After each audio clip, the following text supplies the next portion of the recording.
Viewers, आज हम कर रहे हैं कक्षा 9वीं गणित ब्रिज कोर्स और इसमें आज हम करेंगे पेज नंबर 58।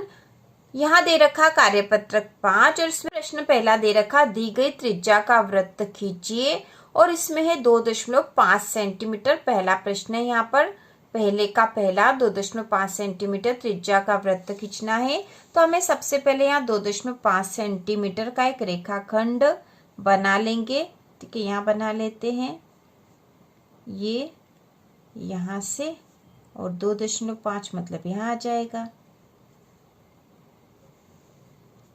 तो ये 2.5 सेंटीमीटर का नाप हो गया है, 2.5 सेंटीमीटर। और इसी त्रिज्या को नापकर हम वृत्त बना लेंगे। तो वृत्त बनाने के लिए हमें इसकी जरूरत होती है, इसको प्रकार बोलते हैं। और इससे ये जो बिंदु है ये वाला, यह यहाँ पे शुरुआती बिंदु पर रखेंगे और दूसरे बिंदु से हम पेंसिल का नाप कर लेंगे। तो इस प्रकार से 2.5 सेंटीमीटर इसमें हम नाप करेंगे पहले, ये और ये।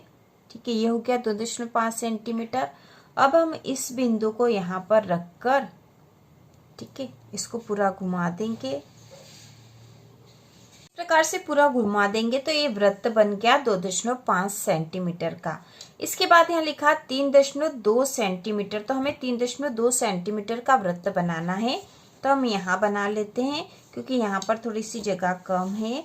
तो 3.2 सेंटीमीटर का बनाना है तो हम सबसे पहले 3.2 सेंटीमीटर की त्रिज्या खींच लेंगे। जैसे हमने यहाँ ऊपर 2.5 सेंटीमीटर की त्रिज्या खींच ली थी, तो वृत्त के केंद्र से लेकर उसके परिधि तक की जो दूरी होती है वह उसकी त्रिज्या कहलाती है। और यहाँ हमें 3.2 सेंटीमीटर चाहिए। तो यहाँ पर हम बनाएंगे, यहाँ एक बिंदु यहाँ लगा दिया और 3.2 मतलब 2 बिंदु, 2 लाइन आगे पहुँच जाएंगे। तो 3.2 हो गया ये, और इसको मिला देंगे। अब इसी माप का एक वृत्त बना लेंगे क्योंकि 3.2 सेंटीमीटर है।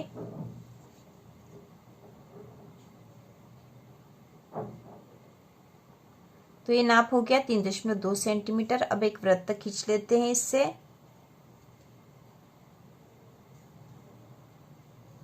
प्रकार से हमने 3.2 सेंटीमीटर का एक पूरा वृत्त खींच दिया है।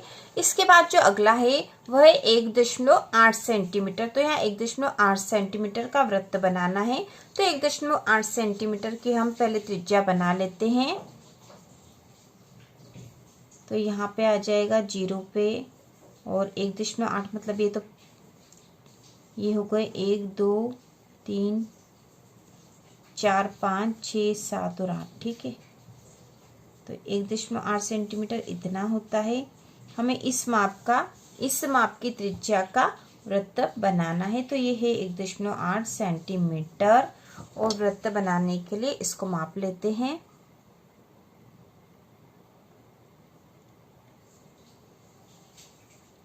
ठीक है, ये हमने माप कर लिया है। अब हम इससे वृत्त खींच लेंगे। यहाँ पर 1.8 सेंटीमीटर का वृत्त की त्रिज्या का वृत्त यहाँ पर हमने बना दिया है। इसके बाद प्रश्न नंबर दूसरा है, दिए गए बिंदुओं से बराबर त्रिज्या की चाप खींचिए जो परस्पर काटते हो।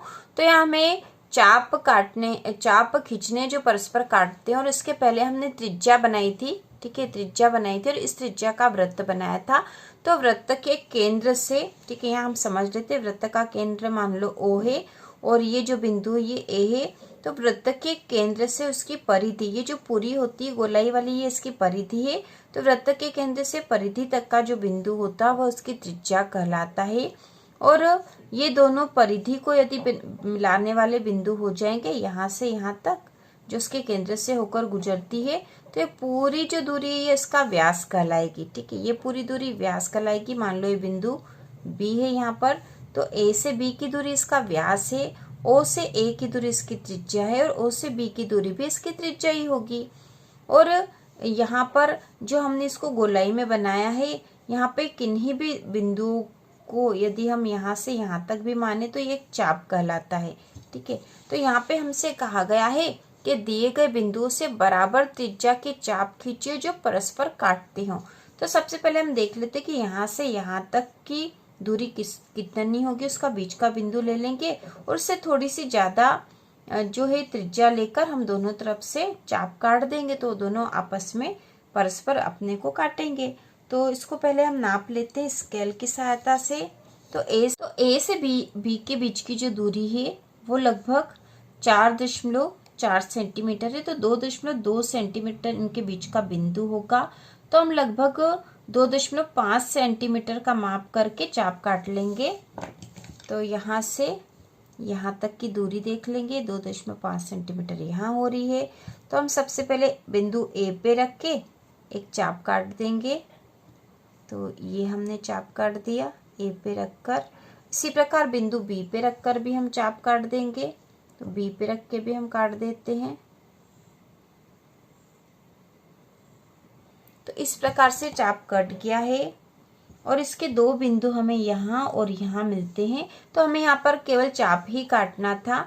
तो हम इस चाप को जो काटा है इसको ए और बी यहाँ पर नाम भी इन बिंदुओं के दे सकते हैं। इसके बाद जो दूसरा है वो पी और क्यू के बीच में हमें चाप काटना है। तो पी से क्यू के बीच की दूरी कितनी है? इन दोनों के बीच की दूरी लगभग 3 है। तो इनके बीच का बिंदु लगभग होगा 1.5 के लगभग होगा, यहाँ पे 1.5। तो हमें इतनी दूरी लेकर चाप काट देना है। तो यहाँ पर हम नाप कर लेते, इससे थोड़ी सी ज़्यादा ले लेंगे तो चाप कट आसानी से कट जाएगा। लेकिन हमें ध्यान रखना है कि दूरी बराबर होनी चाहिए, दोनों बिंदुओं से हम बराबर दूरी पर ही करेंगे। तो एक बिंदु से यह बना दिया। अब क्यू वाले पे हम इसको प्रकार का ये पॉइंट वाला भाग रख देंगे और फिर हम यहाँ पे भी एक चाप काट देंगे। ठीक है।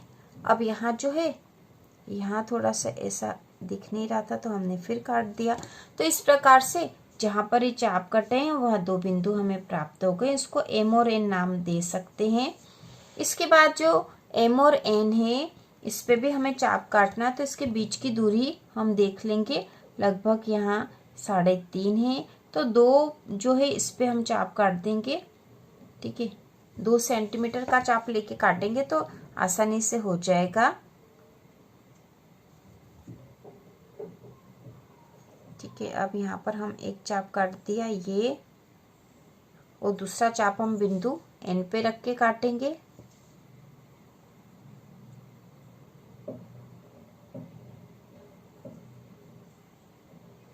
तो इस प्रकार से चाप कट गया है और जहाँ पे चाप कटा वहाँ 2 बिंदु प्राप्त हो गए। इन्हें ओ और पी नाम हम दे सकते हैं। तो इस प्रकार पेज नंबर 58 के सारे प्रश्न हम कर चुके हैं। तो इस जो पेज पर जो सवाल हैं, जो प्रश्न है वह वृत्त से संबंधित है। तो वृत्त के केंद्र जो इसका बीच वाला बिंदु है, इस केंद्र से इसकी परिधि तक का कोई भी बिंदु इसकी त्रिज्या कहलाता है। और ये जो गोलाई वाली रेखा है ये इसकी परिधि है। ठीक है, गोलाई वाली पूरी रेखा इसकी परिधि कहलाती है। और वृत्त के केंद्र से होकर जाने वाली रेखा जो इसकी परिधि से भी जा रही है, मतलब यदि यहाँ से यहाँ तक की दूरी मानेंगे तो वृत्त का व्यास कहलाती है। और वृत्त जो है इसकी त्रिज्या की नाप लेकर हम इस वृत्त को बना सकते हैं। तो त्रिज्या यहाँ दे रखी थी और वृत्त हमने उससे बना लिया है। इसके साथ ही यहाँ पर हमने चाप भी काट लिए दोनों तरफ से। इस बिंदु और इस बिंदु से बराबर नाप लेकर ही चाप काटना था। तो हम एक नाप ले लेंगे, उससे हम यहाँ पर चाप काट लेंगे और उसी नाप से इस बिंदु पर रखकर भी हम चाप काट लेंगे। तो इस प्रकार दोनों ही प्रकार के प्रश्न हल हो जाएंगे। तो इसी प्रकार के और वीडियो देखने के लिए कक्षा 9वीं की संपूर्ण तैयारी के लिए चैनल को सब्सक्राइब कीजिए।